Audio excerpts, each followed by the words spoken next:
Boa tarde a todos. Aqui é o professor Maicon Guedes, professor do Instituto Federal do Norte de Minas Gerais, campus Januária. Neste momento, em atendimento às turmas de segundo período, tanto da Engenharia Civil quanto da Engenharia Agrícola e Ambiental.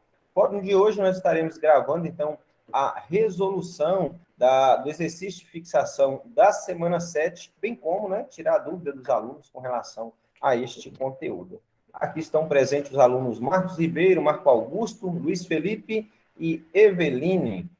Agradeço, tá, a presença de todos. Lembrando, né, da orientação de todo início de aula, se tiver alguma dúvida, basta levantar a mão, abrir o microfone e fazer a pergunta. Então, vamos lá. A questão número 1 trata do conceito de energia cinética, né? Lá na semana 7, trata do conceito de energia cinética e também da conservação da energia. A questão diz o seguinte: em 10 de agosto de 1972, um grande meteorito atravessou a atmosfera sobre o oeste dos Estados Unidos e do Canadá. Como uma pedra que ricocheteia na água, a bola de fogo resultante foi tão forte que pôde ser vista à luz do dia, e era mais intensa que o rastro deixado por um meteorito comum. A massa do meteorito era aproximadamente 4 vezes 10 elevado a sexta quilogramas, então são 4.000 toneladas. Sua velocidade, cerca de 15 quilômetros por segundo. Se tivesse entrado verticalmente na atmosfera terrestre, ela teria atingido a superfície da Terra, aproximadamente com a mesma velocidade. Aí eu faço uma pergunta: qual a diferença da pedra entrar aí na horizontal ou na perpendicular, como foi dito aqui? Ela entrou com um ângulo aí, né? Entrou, se tivesse entrado vertical. Então, se não entrou vertical, ou seja, formando um ângulo de 90 graus com a superfície, ela entrou na perpendicular. Qual a diferença? O que vocês pensam sobre isso? Vai interferir na força de arrasto aí, né? Também, mas por quê? É essa a resposta, mas por quê? Ó, por causa que ela tem uma área maior de contato, dependendo do ângulo que ela Exatamente. desce. Sim. Na questão, hein, Marcos, só para ser mais conciso com a resposta, na realidade não é nem área, porque a área de contato é a área do meteorito, né? Ela vai só diminuindo com o passar do tempo. Na realidade, é o comprimento, né? A distância percorrida, se você observar, vamos usar aí um triângulo retângulo, né? Se você pegar aqui a base, ela é muito menor do que a tangente, né? Os catetos são menores que a tangente. Como ela não entrou perpendicular, ela entrou tangenciando, o comprimento, né, a distância percorrida foi maior. E, devido ao que você disse aí, a questão do atrito com o ar, né, essa força de arrasto que ele vai sofrer, que nesse caso aí, tanto o arrasto aerodinâmico como o atrito que vai ter, né, com a superfície, com o contato com a atmosfera, foi fazendo com que ela se desintegrasse ao longo da sua trajetória. Haja vista que não é relatado que houve um impacto, não é verdade?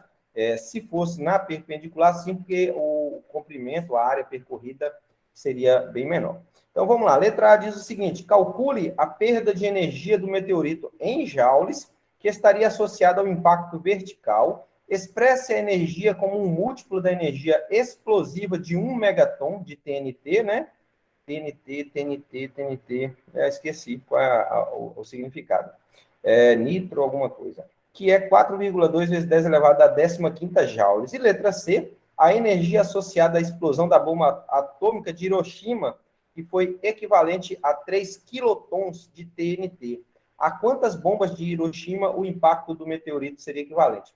Título de conhecimento: por que hoje a cidade de Hiroshima é habitável e a cidade lá na Ucrânia, de Chernobyl, não é habitada? Há uma diferença, se você observar, em Hiroshima foi solta uma bomba, né, com uma quantidade limitada de urânio enriquecido, né, de material radioativo.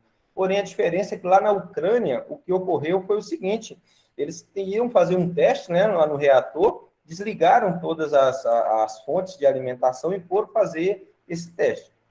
Na hora que eles religaram, houve um pico de energia que ocasionou uma reação em cadeia e explodiu, né?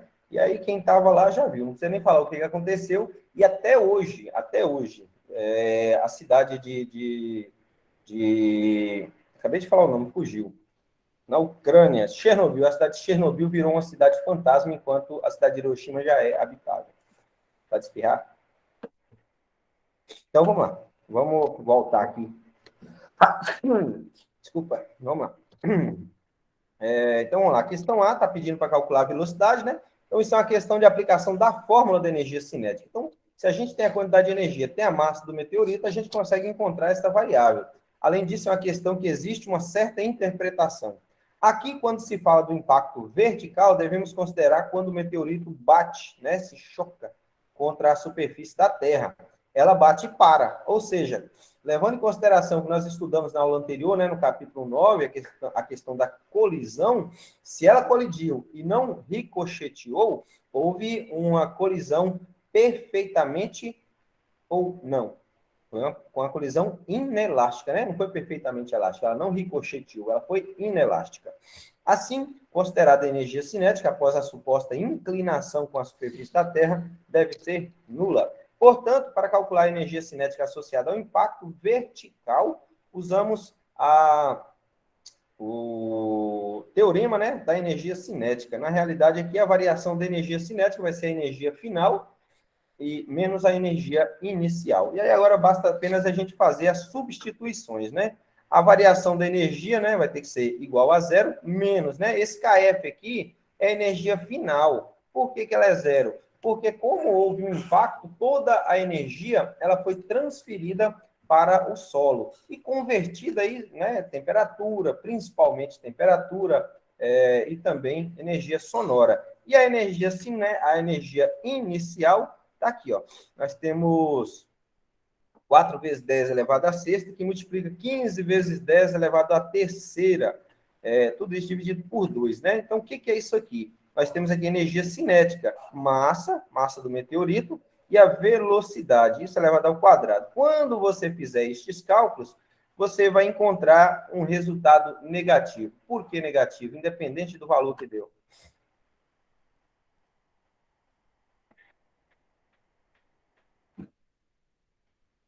Por que negativo e não positivo? O sistema absorveu ou cedeu energia?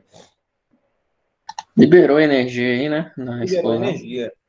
E aí, quando você perde energia, o resultado, né, de maneira prática aqui de cálculo, a gente encontra o sinal negativo, que significa que houve uma liberação, houve perda de energia. O sistema perdeu energia. Quem é o sistema aí? Quem representa o sistema?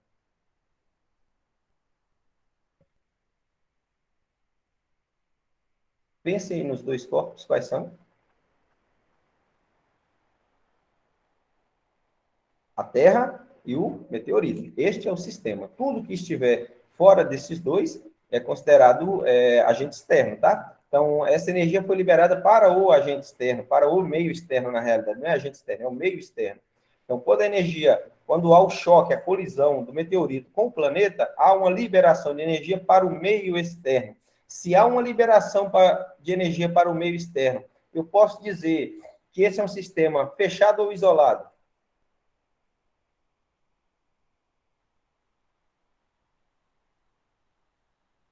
Lembrem que sistema fechado e isolado não perde massa. Um deles perde energia e o outro conserva. Fechado ou isolado? Se houve liberação de energia para o meio externo, nós podemos dizer que é um sistema fechado, tá? Porque o sistema isolado ele não permite nem que você transmita massa nem energia para o meio externo. Então, está aqui a resolução da letra A energia, tá bom? E podemos perceber que a energia perdeu, ou seja, tem um sinal negativo. Ela perdeu energia para a Terra. Além disso, multiplicamos a velocidade. Ela perdeu energia em relação ao choque com a Terra. Além disso, multiplicamos a velocidade por um fator de 10 elevado à terceira para fazer conversão, né, de quilômetros por segundo para metros por segundo. Aí você tem que analisar a questão do resultado. Às vezes, gente, pode ser que o exercício te dê a resolução completa e coloque isso aqui. Eu não concordo com o que a pessoa escreveu. Por quê? Porque se você perde energia, você não pode perder energia no sistema. Porque se o sistema, a energia ela se conserva. Mas se você levar em consideração o sistema, e como ele disse aqui, né, que perdeu energia para a Terra, mas a Terra faz parte do sistema. Então não tem perca se a energia ainda está no sistema, entendeu? Então, com certeza, essa energia tem que ser perdida, né? Tem que ser transmitida para fora do sistema. Alguma dúvida, pessoal, com relação a essa primeira aí? Algum comentário?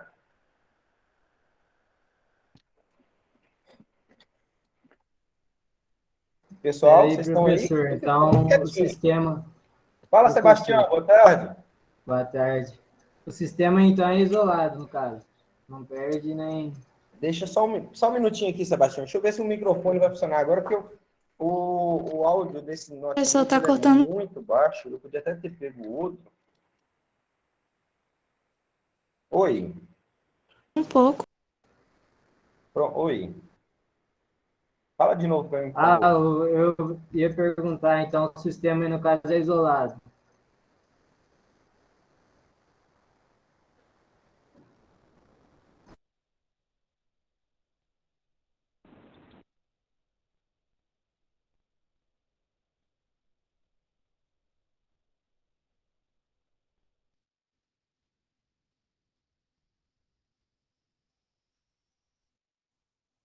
Tá sem som, professor.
Para mim aqui tá mudo.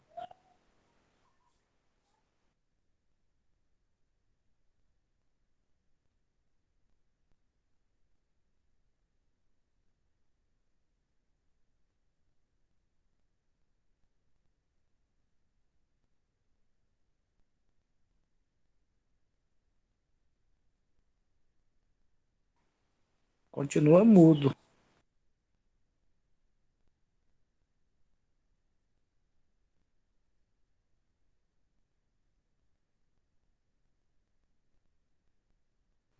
É que seu microfone tá cortado aí, ó. É que você desativou ele.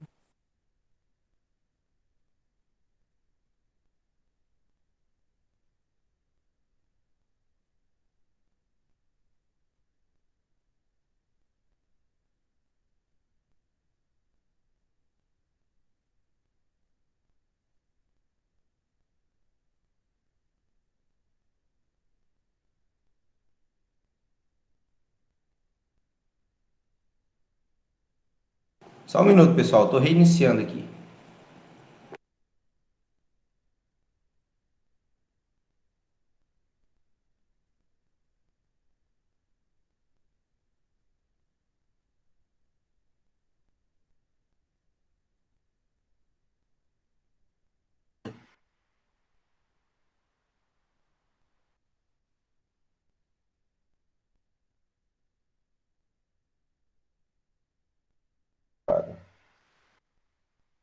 Prontinho, pessoal. Voltei. Deixa eu ver se está apresentando a tela. Aí, agora vai. Estou te ouvindo, Sebastião. Pode fazer a pergunta. Ah, era só para confirmar se era um sistema isolado, então, do exercício. Sim, na realidade, o exercício não fala se é um sistema fechado ou isolado. Mas o que a gente tem que analisar? Se o sinal deu negativo, é porque perdeu energia. Você não pode perder energia dentro do sistema. Como que você está dentro de um quarto, e tem uma bola, alguém escondeu. Você perdeu a bola? Não, ela está lá. Você só não está encontrando. É a mesma questão do exercício. Se o sinal deu negativo, é porque houve uma diminuição de energia na onde? No sistema. Quem é o sistema? O sistema ele é composto por dois corpos, o meteorito e o planeta Terra. Tá bom? Então, vamos lá. Deixa eu ver se está apresentando. Apresentar. Até agora nada de apresentar. Nossa, no próximo aula eu vou usar o outro computador. Esse daqui tá. Não interrompi a gravação, não. Acabou. Tá apresentando. Então, vamos lá. Vamos continuar aqui. Desse slide. Então, vamos lá para a letra B. Expressando o valor da energia cinética encontrado em função de 1 megaton. Então, a variação da energia em megaton é a nossa variação de energia. Aí a gente faz uma regra de 3, né? Uma regra de 3 simples. Então, nós temos aqui, ó, 4,2 vezes 10 elevado à 15ª, 4,5 vezes 10 elevado à 14ª, né? Que foi dito lá no enunciado. E aqui nós temos a nossa base, vai ter que ser a mesma, né? E aí vai dar, em função de megaton, é só regra de 3, viu? Dá 0,107 megatons de TNT. Então, para escrever a energia do impacto em função de quilotons, devemos lembrar que 1 megaton equivale a 1.000 quilotons, portanto, nós vamos ter que o resultado são 107 quilotons, ou seja, regra de 3. Aí agora nós vamos ver outra coisa. Como uma bomba foi equivalente a 13 quilotons, a energia para aumentar a função da quantidade da bomba tem que ser dividido pelo valor total, né? 13. Portanto, nós temos 8,23 bombas de Hiroshima. Agora, para você ver, né? O homem faz aí uma bomba em que um simples meteorito que entra no nosso planeta aí equivale a 8 bombas. E olha que é uma coisa pequena. Para a gente, essa massa aí é algo pequeno. Por quê? Ele se desintegrou na atmosfera. Para não se desintegrar, tem que ser algo muito grande. E aí, depois, uma hora eu vou fazer com relação àquela bomba, se eu não me engano, a Kizar, né? Que é a maior, a da Rússia. Aquele povo da Rússia, eu vou te contar. Mas vamos lá. Isso aqui é só regra de 3, então, a questão número 1 pede a energia cinética, né? Foi dissipado 4,5 vezes 10 elevado à 14ª joules. A 2 pede esse valor convertido em megatons, 0,107 megatons, né? Ou 107 quilotons. E a quantidade de bombas equivalente a aproximadamente 8,23 bombas de Hiroshima. Algum comentário?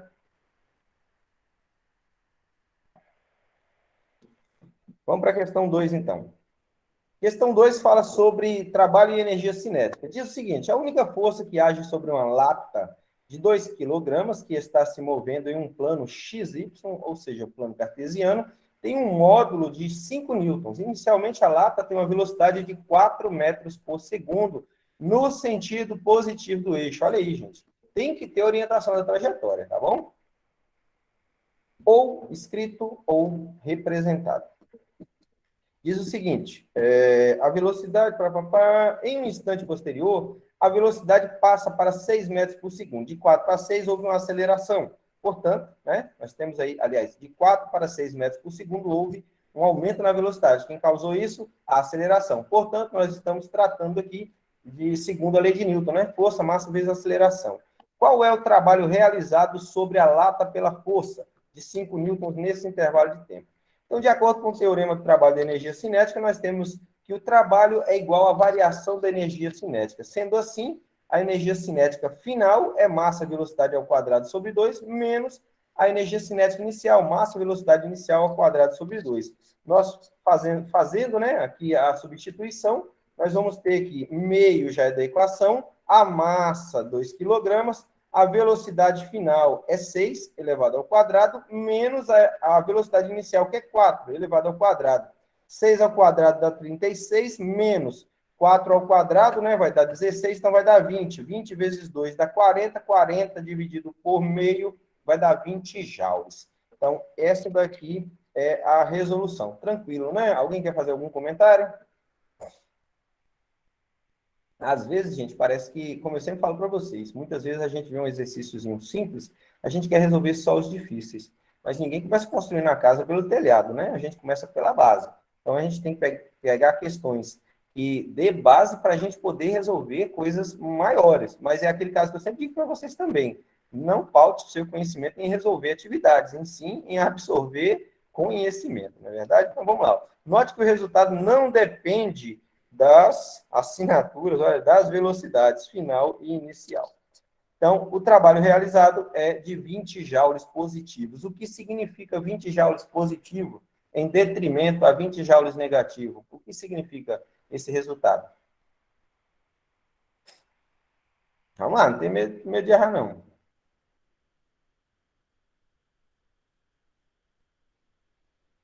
Joule trabalha energia, gente. O que aconteceu? No exercício anterior deu negativo. Se o sistema perdeu nesse, o que aconteceu? A força está transferindo energia para lá. É mais ou menos aí.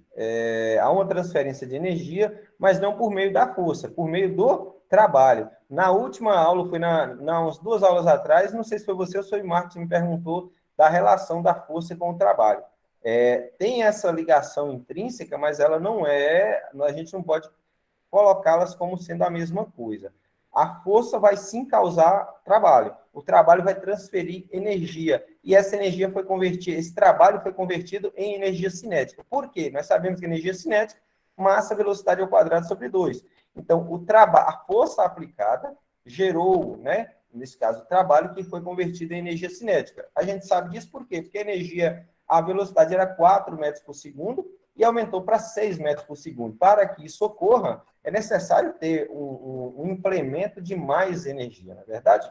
Vamos lá, então, para a questão de número 3. Trabalho realizado pela força gravitacional. Item da seção 7.6 do Hartley Resnick, volume 1, na sua 8ª edição. Diz o seguinte: um helicóptero levanta verticalmente um astronauta de 72 quilogramas, 15 metros acima da superfície do oceano, por meio de um cabo.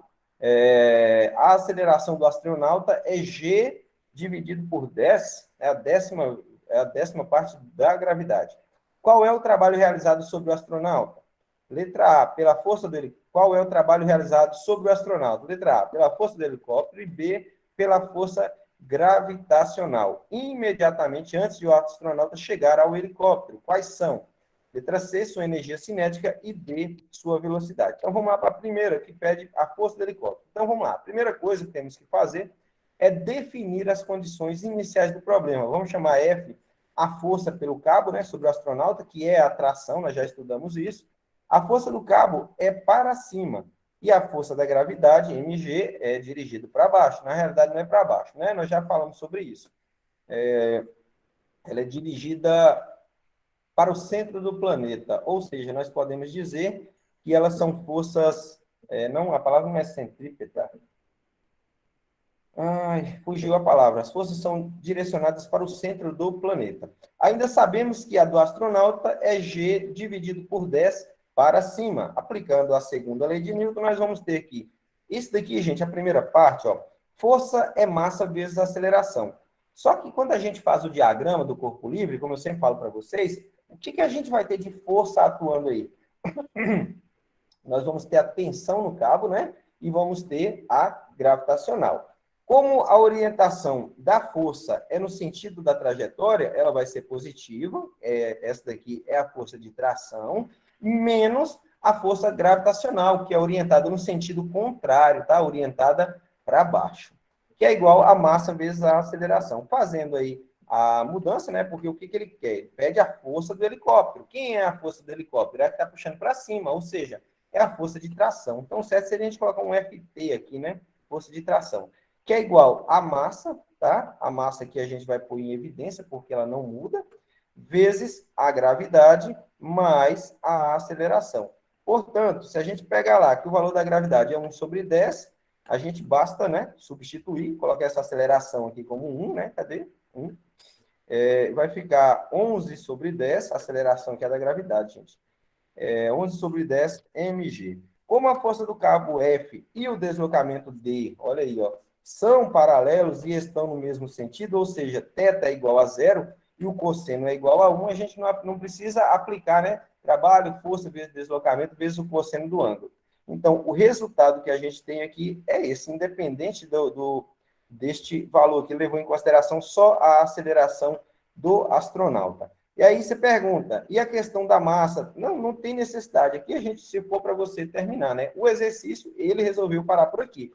Mas você poderia fazer essa divisão aqui, acrescentar o valor da massa e acrescentar também o valor da gravidade. Tranquilo? Alguma pergunta ou algum comentário?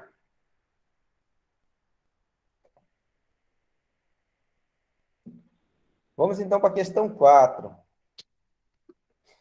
Lembrando que nós estamos gravando apenas a resolução da semana 7. Já já a gente grava a semana 8 e 9. Deixa eu ver se teve mais alguma coisa aqui. Ó, apertei. Olha lá, tá vendo? Ah, bem que eu disse. Então tá aqui, ó. Basta só substituir, gente. Aqui, ó, massa.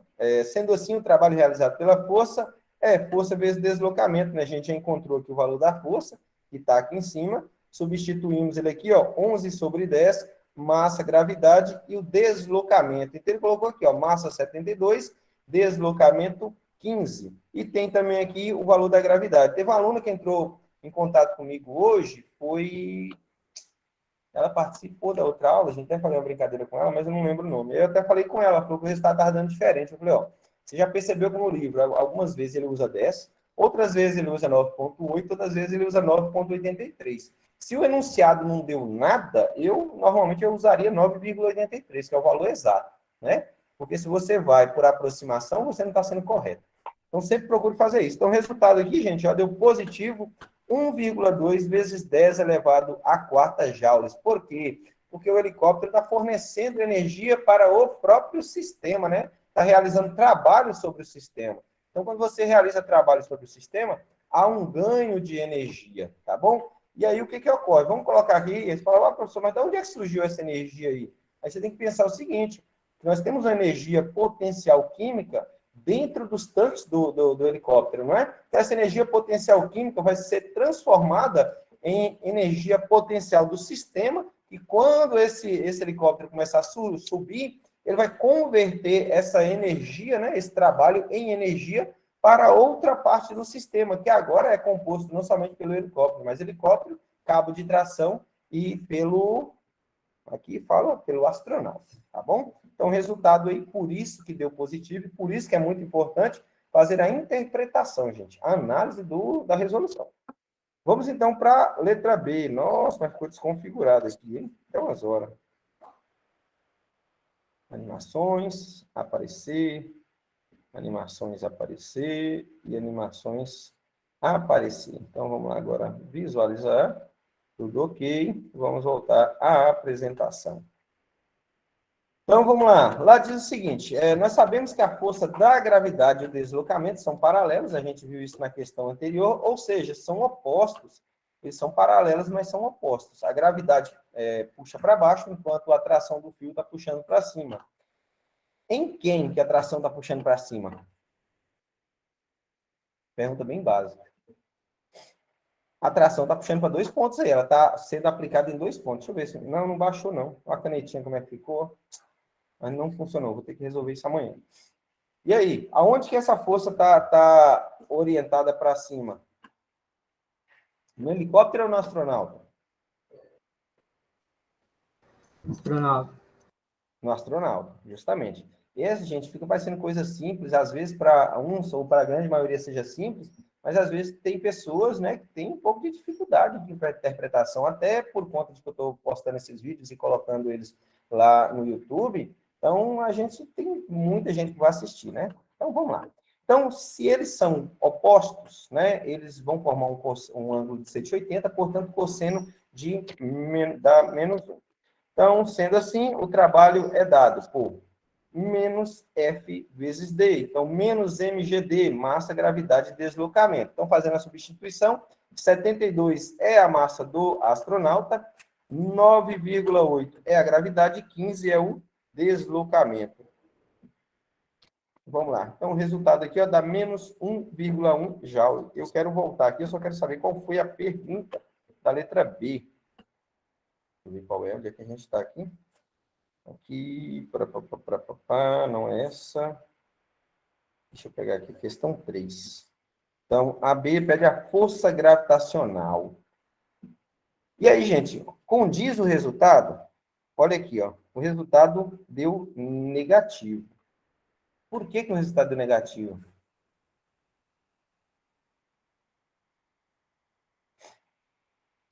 Porque o trabalho da força gravitacional está contrário ao deslocamento. Uhum. O trabalho da força gravitacional, na grande maioria das vezes, ele é um trabalho negativo, porque ele sempre retira a energia do sistema, né? O sistema aí, nesse caso, não leva em consideração a Terra. O sistema aí, ele é o helicóptero e o astronauta. Enquanto o helicóptero está realizando um trabalho positivo sobre o astronauta, em contrapartida, o trabalho da força gravitacional vai ser um trabalho negativo, porque ele vai retirar a energia do sistema. Bacana, boa interpretação. É isso aí que é bom, gente. Participar, errar é do jogo, faz parte, a gente levanta e continua. Então, vamos lá. A B, eu também, em vez de ser mais esperto e ler logo qual era a B, né? A B, aliás, a C, pede o valor da energia cinética e a última, a velocidade. Se vocês puderem lembrar para mim que minha dislexia não deixa, não. Então, vamos lá. Na verdade, não é nem a dislexia, é a memória mesmo.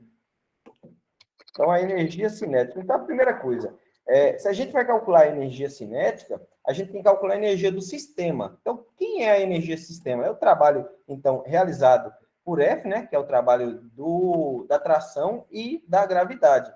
Então, nós temos aqui, então, um trabalho total, que é o trabalho de F, que é o trabalho da força de tração no cabo, mais. Por que é mais e não menos? Porque, gente, a energia ela se conserva. Nós não estamos falando de variação de energia, nem de variação de trabalho. A gente está falando de energia total do sistema, tá? Então, o trabalho total vai ser o somatório das forças, aliás, dos trabalhos que estão sendo realizados neste sistema, seja ele positivo ou negativo.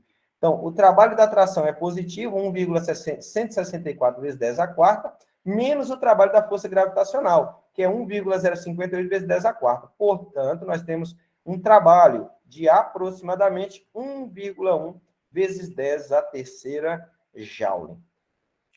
E agora, ele pede o valor da velocidade na D. Então, trabalho é igual à variação da energia, ou seja, o teorema da energia cinética. E aí nós temos aí, então, que o teorema... Cadê, Senhor da Glória? O teorema aí, ó. K vai ser energia cinética, massa, velocidade ao quadrado sobre 2. Passando a massa para fora, e esse ao quadrado aqui, extraindo a raiz, 2, né, que estava embaixo dividindo, tem que multiplicar o K, então é a raiz de 2K, 2Z, né, sobre a massa. Substituindo, 2 é uma constante, 1,06 vezes 10 elevado à terceira é o valor da energia cinética encontrado anteriormente, e nós temos aqui que a massa é de 72 kg. Portanto, a velocidade é de 5,4 metros por segundo. Dúvidas ou comentários?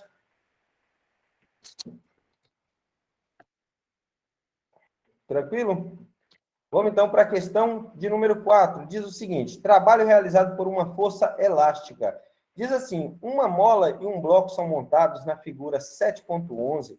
Quando o bloco é puxado para o ponto X, olha lá, para você ver, ó, X positivo, ou seja, está havendo aí uma compressão ou uma elongação. A mola está comprimindo ou a mola está esticando? Esticando. Esticando. Por quê? Porque ela está indo a favor do sentido positivo do plano cartesiano. Só que tem um porém aqui, ó, está em centímetros, e aqui a força está em newtons, ou seja, o correto é colocar todas as unidades no sistema internacional. E no sistema internacional, a distância, o comprimento é medido em metros. Então, nós devemos aplicar aí uma força de 360 newtons para mantê-los nessa posição, ou seja, numa posição que está 4 centímetros da posição de equilíbrio. Puxamos o bloco para o ponto X, igual a 11 centímetros, ou seja, mais ainda, e o liberamos. E aí, qual é o trabalho realizado pela mola sobre o bloco quando este se desloca? De uma posição inicial igual a 5 centímetros para uma posição. Letra A, x igual a 3, B, x igual a menos 3, x igual a menos 5. Título de conhecimento aqui, a resolução da A e da B dá base para C e D. Não há necessidade da gente fazer tudo, tá? Então, diz o seguinte: considerando o teorema do trabalho e da energia cinética, nós temos que o trabalho é igual à variação da energia cinética. Dessa forma, o trabalho realizado pela mola vai ser, então, meio de K, né? Kx quadrado sobre 2. Nós vimos na aula anterior, por meio, né, por meio de integral lá, o porquê deste ao quadrado sobre 2. Então, esse trabalho, fazendo aqui, então, a substituição dos valores, né? W, né, é igual a meio K, x quadrado inicial menos x quadrado final. O fato de uma força de 360 newtons ser aplicado para o bloco se deslocar até o ponto x igual a 4 centímetros, significa que a constante elástica é quanto? Aí, ó, para você ver. Não foi dado o valor da constante. Só que F é igual a KX. F a gente tem, que é 360. K é o que a gente está procurando, e é por isso que eu canso de falar. Não me canso de falar. Tem que usar a nomenclatura correta. Por mais que é um livro em inglês, quem transcreveu ele podia pegar esse K e colocar um EC de energia cinética, porque ora o K significa energia, no mesmo exercício a gente encontra que o K é a constante elástica da mola, por mais que ora ele usa, olha aqui para você ver, ó. Aqui, ó, Kx quadrado sobre 2, K minúsculo. E aqui a constante da mola também é K minúsculo. Então é a mesma coisa, você está entendendo? Então a gente tem que tomar um cuidado com isso aí.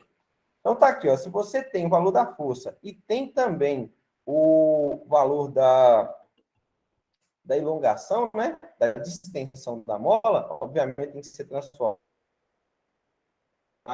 para metros. Então a nossa constante vai dar 9 vezes 10 elevado a terceira, olha aqui, ó, newtons por metro. Então tem que ter essa conversão.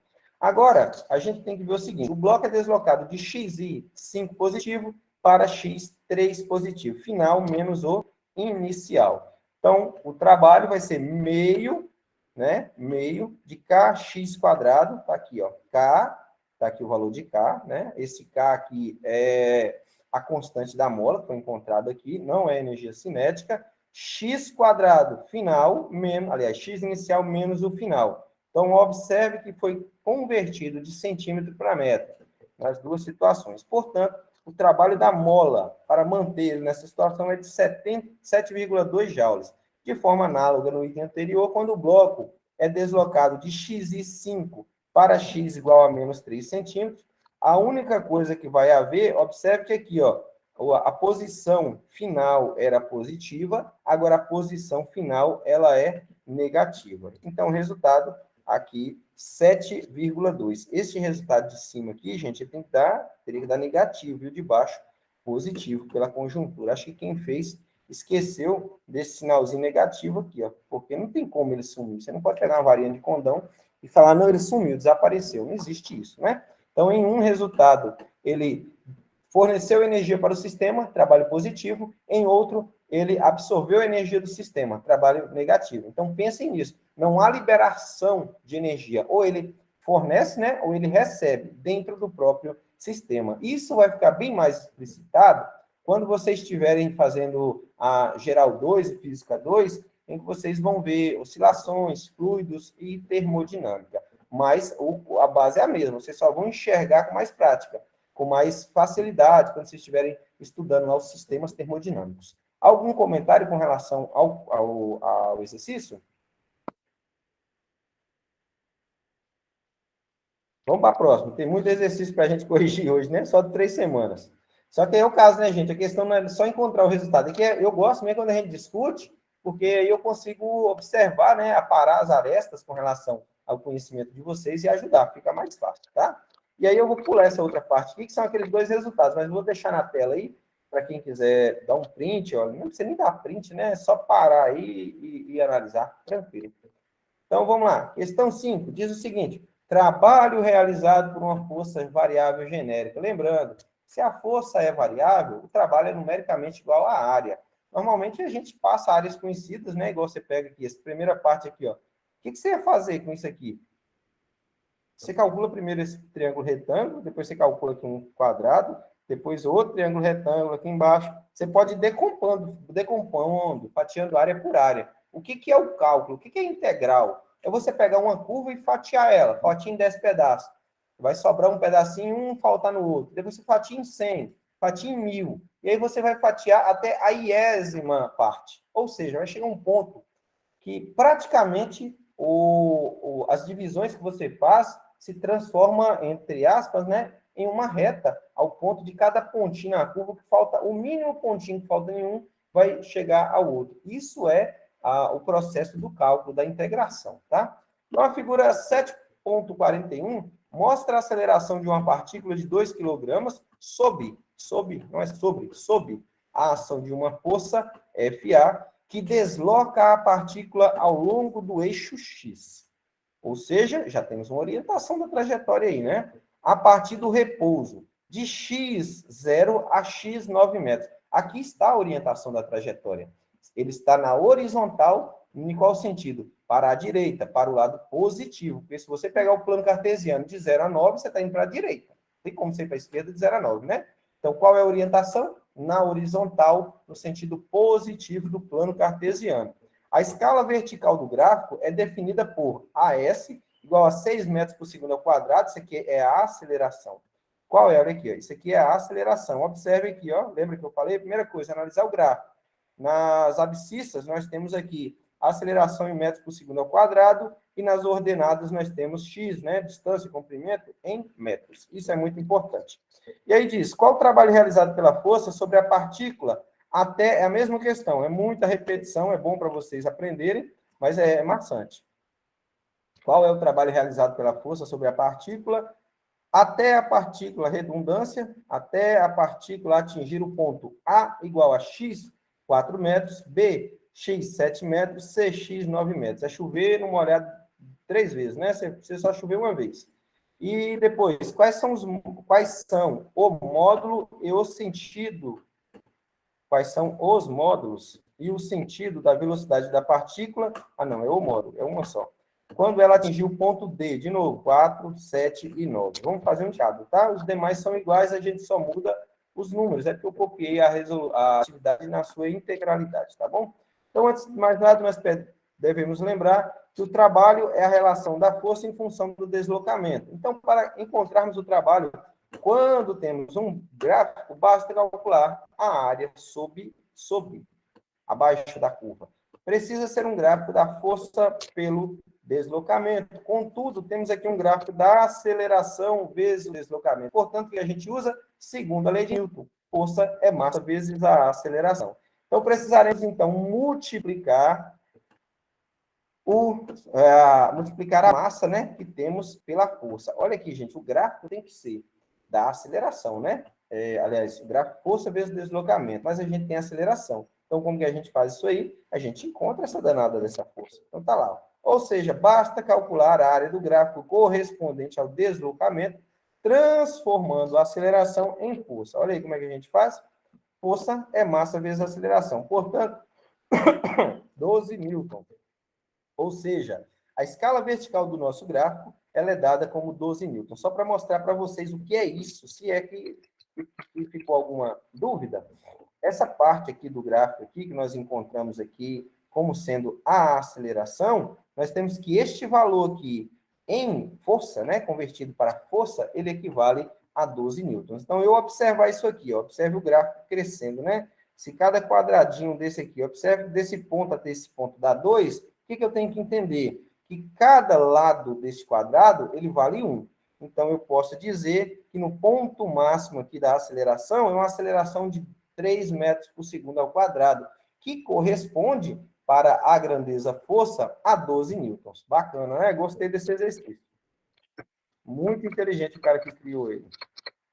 Então, tá lá, 12 newtons. Agora, vamos lá, fazer o gráfico, né, com relação a essa situação.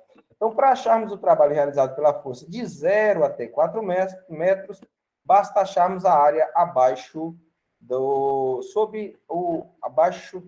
gráfico, né? Nesse intervalo, somamos a área triangular, olha lá o que eu falei para vocês, são dois triângulos, né? Idênticos, a gente faz o resultado de um, multiplica por 2, pronto, você já encontrou a área do triângulo. Depois você faz a área do quadrado.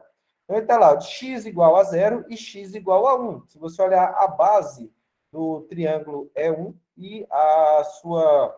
Aliás, uma das bases, a base menor vale 1 e a base maior vale 3. E, obviamente, deixa eu ver, não vai dar para ser 5, não. Então, qual é a área retangular de x1 até x igual a 4? Está aqui a nossa primeira parte, então nós vamos calcular primeiro essa área aqui. Então, temos lá, ó, x igual a 0 e x igual a 1. Área, base vezes altura, dividido por 2. Então, nós vamos ter aqui, ó, 1 vezes 12 dividido por 2, que é igual a 6. E aí ele tem a outra área, né? Isso aqui ele fez a primeira, a segunda área, e aqui a terceira área. Portanto, de 1 até x igual a 4, vai ser 3 vezes 12, que vai dar 36. O resultado, portanto, você vai somar as áreas, né, gente? Então, nós vamos ter 6 mais 36. Então, nós vamos ter 6 mais 36. Então, por que eu não vou somar essa outra área aqui junto? Qual o motivo?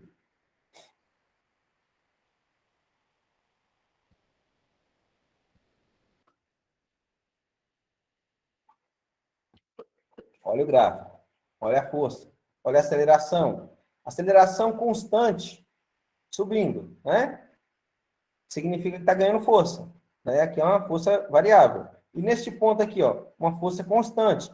Ambas são o quê? Forças positivas, né? Motores. A gente fala assim, trabalho da força, trabalho motor, né? Está ganhando energia. Então, por que a gente não soma? Porque neste ponto aqui, olha isso aqui, olha o tamanho. A gente, ao invés de calcular isso daqui, a gente pode calcular um triângulo maior, gente. Olha aqui, ó. Todo esse triângulo aqui, ele representa, então, no caso, né? Se a gente fosse fazer essa situação, ele representaria um trabalho negativo. Por isso que a gente não soma junto, tá bom? Por isso.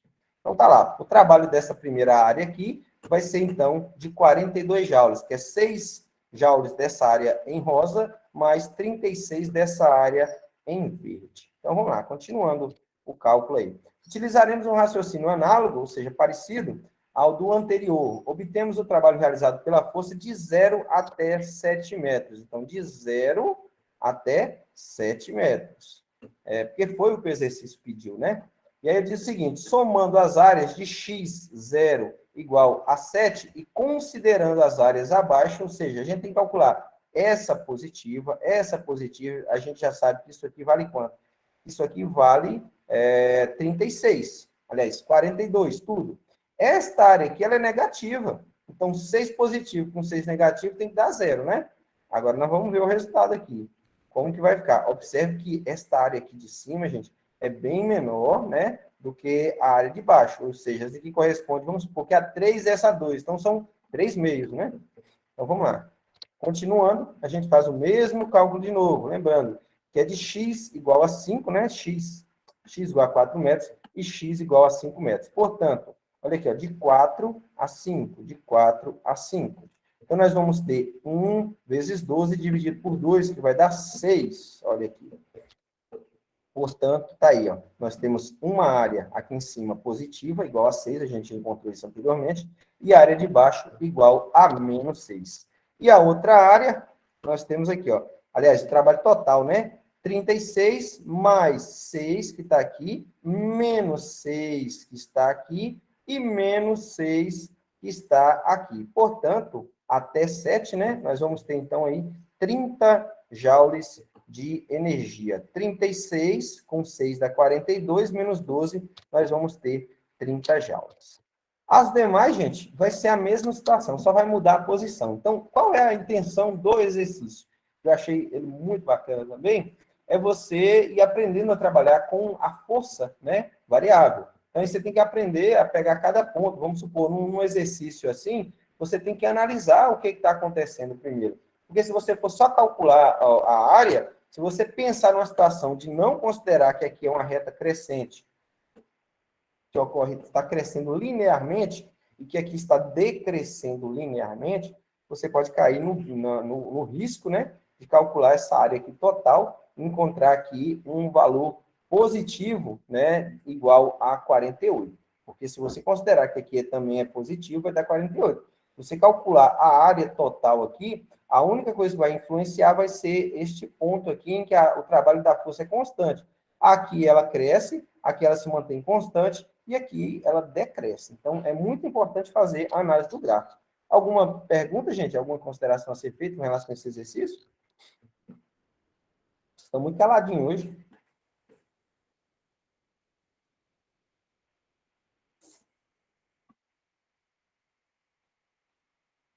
Vocês estão me ouvindo? Sim, eu tô. Ah, beleza. Então vamos lá. O bom é que vocês aprendem com facilidade, né? Eu estou chovendo uma olhada aqui com vocês. Mas tá bom demais. Então vamos lá. Questão 5, ela diz o seguinte. Ah, não, aqui ainda está na resolução daquela lá. É a mesma coisa, viu, gente? Ele só saiu pegando. A base vocês já pegaram, né? Eu vou passando aqui devagarzinho. Qualquer dúvida, depois vocês apenas parem o vídeo, tá? E aqui a gente vai estar resolvendo a mesma coisa que foi feita anteriormente, só fatiando ponto a ponto. Então, tá aqui, ó, essa outra parte. Então, tá aqui os resultados, tá? Dos trabalhos das áreas, 42, nós vimos lá inicialmente, né? Depois 30 e depois 18 joules. Basta ir analisando. Hoje, como tem muito exercício para a gente corrigir, para não ficar muito cansativo e maçante, essa parte que é repetida eu não vou ficar debatendo agora, não, que não há necessidade, tá? Às vezes, a gente, quando tem bastante tempo, a gente faz bem pormenorizado, vocês sabem como normalmente eu gosto de trabalhar, mas hoje a gente não tem essa necessidade toda, né? Até porque vocês não estão tendo dúvida. Se tivesse necessidade, a gente debateria sobre a questão ainda mais, tá? Vamos então para a questão 6, fala sobre potência.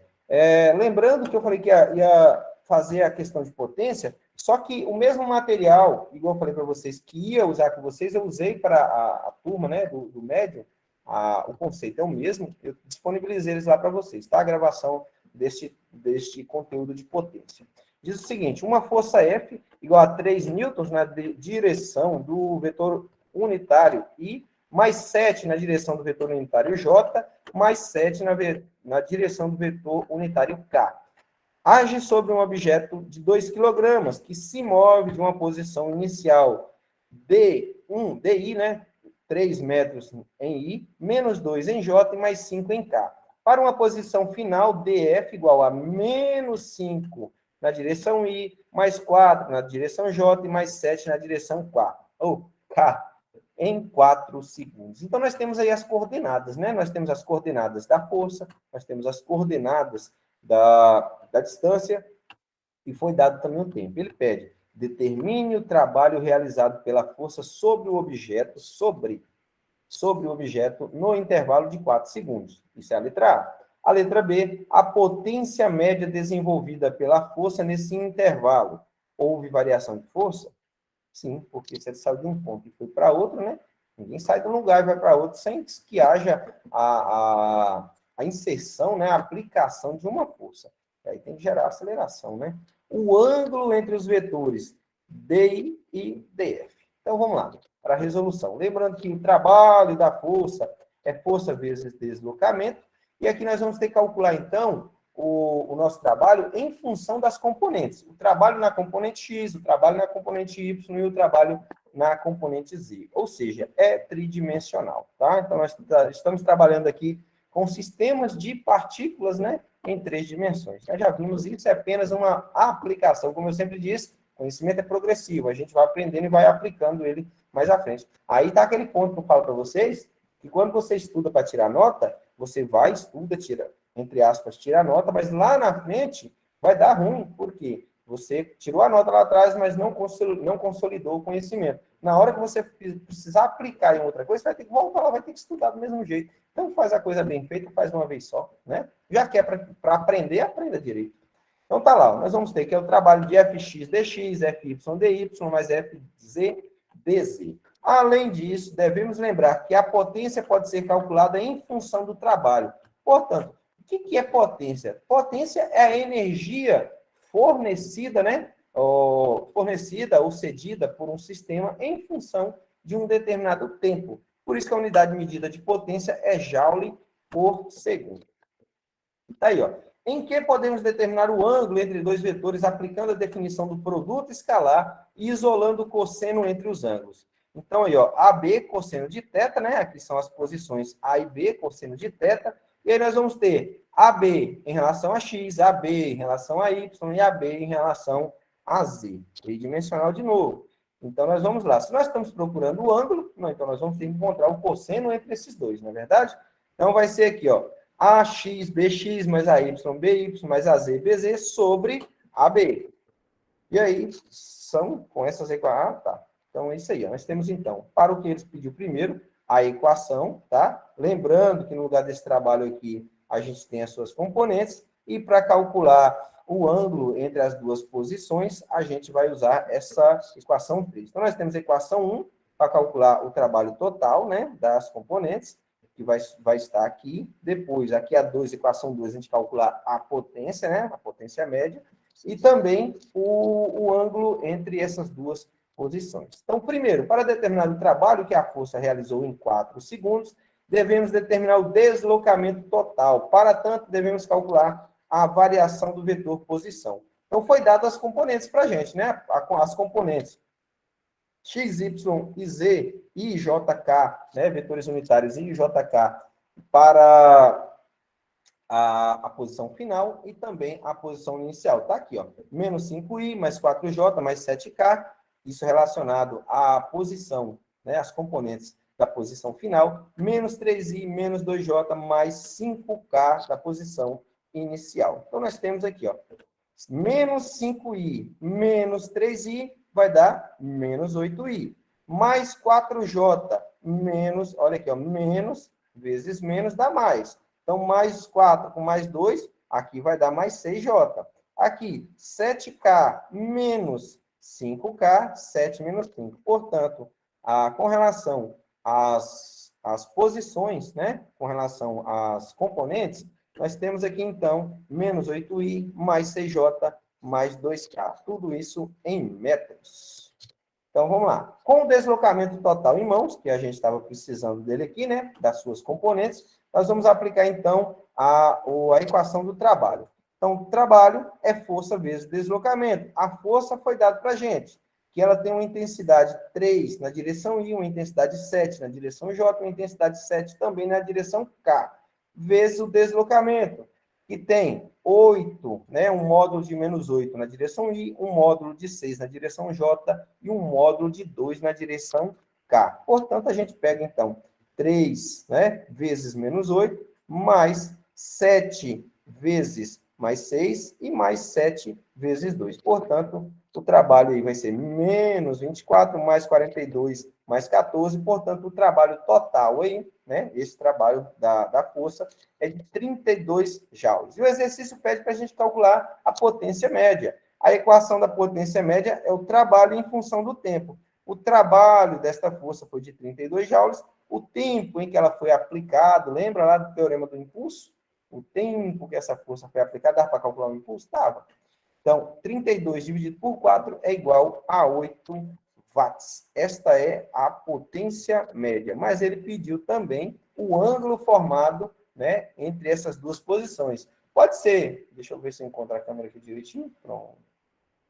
Pode ser uma posição em que eles estejam alinhados, 90 graus, né? Ou pode ser que não, a gente vai descobrir isso agora. Então, para determinar o ângulo entre a distância inicial e final, usaremos a equação 3. Agora, né, para calcular. Então, vamos iniciar calculando o módulo de cada vetor. Então, vamos aqui, ó. Da direção inicial, foi dado lá para a gente as componentes inicial e também as componentes final. Por que a gente vai calcular isso aqui? Porque o vetor unitário I, em relação ao unitário J, forma um ângulo de 90 graus, que vai formar um ângulo de 90 graus também com o vetor unitário K. Por isso que a gente aplica aqui Pitágoras, né? Então, DI, né, vai ser a raiz de 3 elevado ao quadrado, mais menos 2, não é bem assim, né? Não precisa colocar como que Pitágoras. Menos 2 elevado ao quadrado, mais 5 elevado ao quadrado. Portanto, a componente DI, né, vai ser 6,16 metros e para a DF dá 4,49 metros. Agora basta a gente fazer a substituição. Isso aí agora é só ir pegando os pontinhos e colocando lá. Pontinho aqui, pontinho aqui, pontinho aqui. Tá aqui, ó. Cada valor vocês vão encontrando. Por que está separado dessa forma?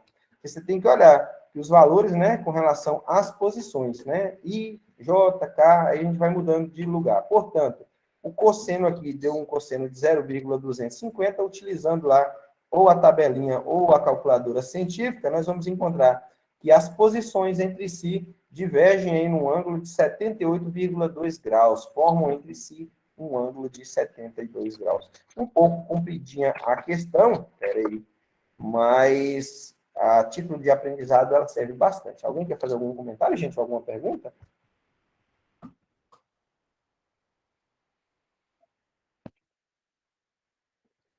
Gente, manifesta estado de vivência aí, por favor. Tá tranquilo? Tá tranquilo. Ah, foi Kevin. Kevin apareceu aí. Foi Kevin que me fez a pergunta. Ô, Marco, tá quanto o jogo aí, Marco? Você tá assistindo? Tá vendo aí na TV também? Acompanhando junto? Ô, o Marco não deve gostar. A conexão aqui em casa tá ruim. Começou a chover. Ah, então você tá na benção. Eu preferia chuva do que conexão. Então, pessoal, neste momento eu encerro a gravação referente ao Fórum de Correção da semana 7 e em instantes a gente inicia a gravação da semana 8, tá bom? Deixa eu só pausar aqui. Salvar.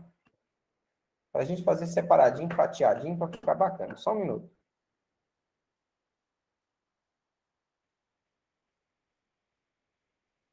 Ah, não precisa parar a apresentação, não. Interromper a gravação. Não, tá lendo com força. Talento aqui não é chocolate, não. Esse talento. Para a apresentação.